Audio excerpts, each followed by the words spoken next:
What is going on, people? TripleM back again with another video. It's daily dose of football content, and tonight we're going to be talking about probably the most dramatic and confusing Europa League group stage game in history. Manchester United win 1-0 against Real Sociedad, but it feels like we lost that game. And just watching the game in terms of the eye test visually and in terms of who controlled that game, you would swear that Real Sociedad were the ones trying to fight for their life in the Europa League. You would swear that Real Sociedad were on the cusp of being knocked out because they dominated the game.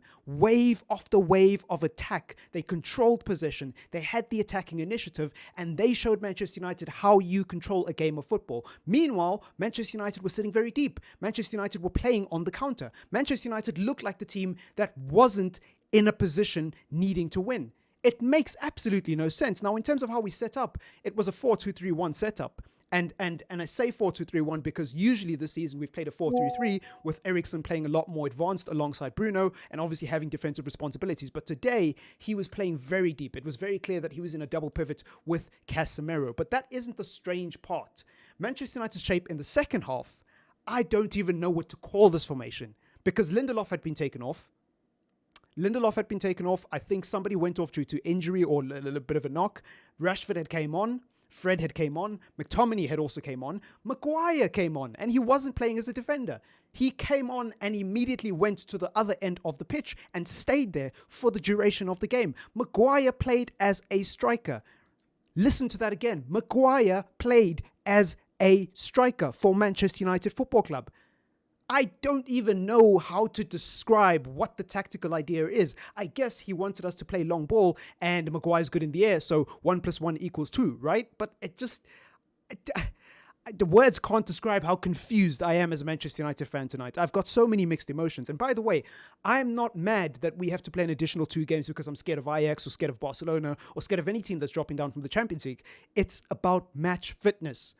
There is a World Cup coming. Manchester United already have a game that they need to play next season, an extra game. Because of the Queen's passing away, we didn't get to play our game against Crystal Palace. And I believe there's another game that we still need to play that got rearranged in the Premier League calendar. So on top of those 2 additional games that we need to play next year after the World Cup, when our players have already played in the World Cup and are now coming back to play club football relentlessly for 5 months, 3 times a week, we have to play an additional 2 Premier League games. On top of that, we now have to play an additional 2 Europa League games. And we haven't even reached that point of the season yet, and we've already got so many injury problems. Martial is out injured. Lindelof didn't look particularly match sharp around the time he got taken off, so I don't know if that was tactical or if that was to do with just preserving his fitness. Sancho is ill at the moment, so that isn't really an injury, but Antony and Martial are both out injured.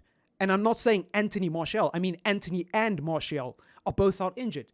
So already there is a lot of problems for Manchester United. Now, in terms of individual performances, it's hard to analyze the game. I thought Casemiro and Garnacho were the only 2 decent players on the pitch. Now, Garnacho obviously scoring the goal, but even beyond that, he brought a level of explosiveness and just a level of energy to the game that was missing from a lot of other Manchester United players. The goal that Manchester United scored, David De Gea was in goal. He played a beautiful ball to Bruno Fernandes, who played it across to Cristiano Ronaldo, who played it into space for Garnacho, and Garnacho ran across and finished it from a very tight angle. That was the goal that Manchester United scored, and it was a beautifully worked team goal. And even though the goal looks like it was played on the counter, it wasn't on the counter. It was actually a great build-up goal from the goalkeeper. Now, I think David De Gea played very well tonight, not just because of his shot stopping, but again, similar to the last game in the Premier League against West Ham, he showed his abilities as a sweeper keeper today. Now, okay, you can't really say sweeper keeper because he wasn't eccentric. He didn't come out and, command his box and do the things that you would expect of a sweeper keeper, but his distribution was on point, which is something that sweeper keepers are typically associated with, right? Your job as a sweeper keeper is not just to run out like a lunatic and try to prevent teams from getting an easy 1v1, but it's also to be the pivot for your team in certain situations. A lot of sweeper keepers play on the edge of their box or sometimes even higher up the field because they act as a pivot between their 2 centre-backs and create a back 3. They create that extra passing option and allow the CDM to move further forward, and they allow for a more dynamic system. And so I think David De Gea, even though he didn't do that in terms of short-range passing, he did that in terms of long-range passing tonight. Because we struggled to play through the middle of Real Sociedad, he was playing balls very long, and he did a really good job when it came to our goal. Now, I'm not sure how many successful long balls he had this evening, but that one for the goal alone, plus his shot stopping for me, makes David De Gea one of our best players on the pitch, in addition to Garnacho. Casemiro had 2 successful interceptions, I believe, and 4 successful tackles. And I believe he had 5 clearances, if I remember correctly. I believe it was 5 clearances. I'm pretty sure it was 5 clearances that he had tonight. I looked up his stats on SofaScore before the end of the game, in case anybody's wondering. So, yeah, Casemiro had a really good game in terms of defensively. On the ball, not so much. But again, I'm not going to judge Casemiro for his on-the-ball work tonight, because who was good on the ball? Let's be honest. Donny van de Beek was terrible. Eriksen was terrible on the ball. And I don't think it was to their own fault. I think that Real Sociedad deserves some credit. Some credit.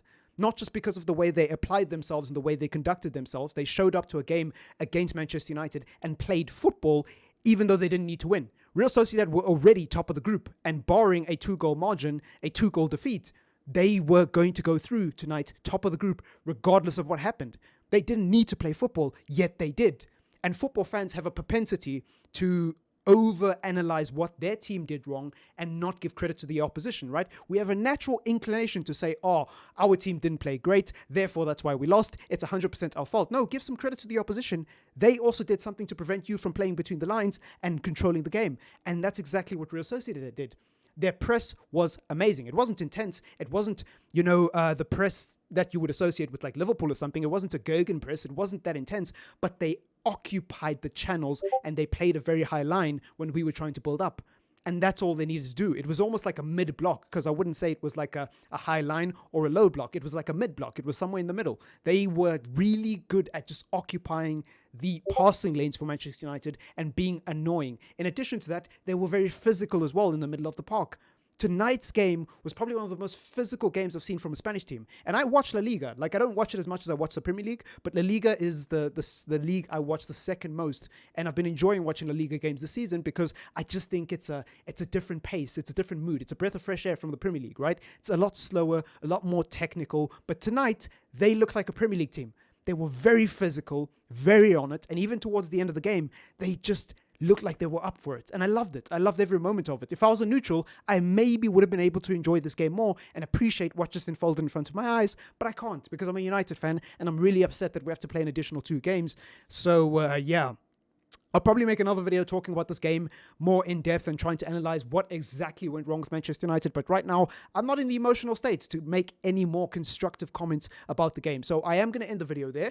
Leave a like if you did enjoy it. Subscribe to the channel if you are new. And leave a comment if you want to, of course. It's been your boy TripleM. Peace.